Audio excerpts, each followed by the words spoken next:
నిన్నేం మాట్లాడాడు పెద్ద మనిషి చూశారా? నాచిగా మాట్లాడాడు. నేనే చంపించానని ఇప్పుడు కూడా మాట్లాడుతున్నాడు. ఆ రోజు నాటకాలేసి తప్పుడు వార్తలు రాసి రాజకీయ లబ్ధి పొంది మళ్ళా ఇప్పుడు మాట్లాడుతున్నాడు. కోడి కత్తి డ్రామా జ్ఞాపకం ఉందా మీకు?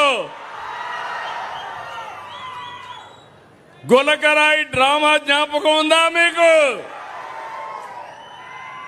ప్రజల్ని మోసం చేసే ఎత్తుగడ, దుర్మార్గానికి పరాకాష్ట.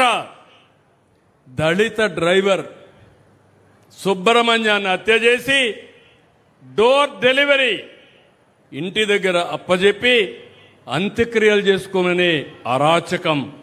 అలాంటి వాడికి సన్మానం చేసే నీచ సంస్కృతి ఈ గొడ్డలి పార్టీది. మాస్క్ అడిగినటువంటి కరోనా సమయంలో దళిత డాక్టర్పై దాడి చేయించి వేధించి అతన్ని చంపేసినటువంటి వ్యక్తులు వీళ్ళు. ఇంకో పక్క కుటుంబ బంధాలపై గొడ్డలి వేటు. తల్లికి చెల్లెలికి ఆస్తి అంటే వాళ్ళకి ఇవ్వకుండా వేధించడం విన్నారా మీరు ఎప్పుడైనా? హిందూ సాంప్రదాయం మీకు గుర్తుందా?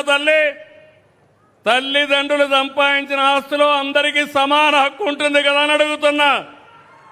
తల్లికి తిండి పెట్టిన వాడు పెన్నమ్మకి బంగారు గాజులు తొడిగిస్తారా అంట. అట్లుంది ఈయన వ్యవహారం. ముందు మీ ఇంట్లో కథమంటున్నా. ఏమమ్మా కరెక్ట్ అవునా కదా?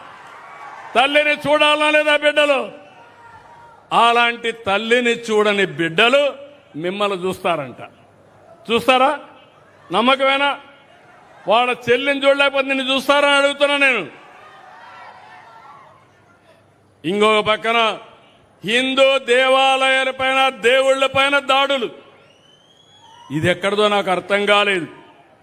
అపవిత్రమైన కార్యక్రమాలు, కుట్రలు, తప్పుడు ప్రచారాలు.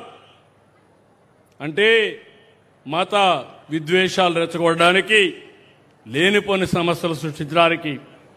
పోలవరం, అమరావతి, పెట్టుబడులు, అభివృద్ధి పైన గొడ్డలి పార్టీ వేటు. నందం సుబ్బయ్య, చంద్రయ్య, జల్లయ్య పీకలు కోసి నడి రోడ్డు మీద చంపేయడం.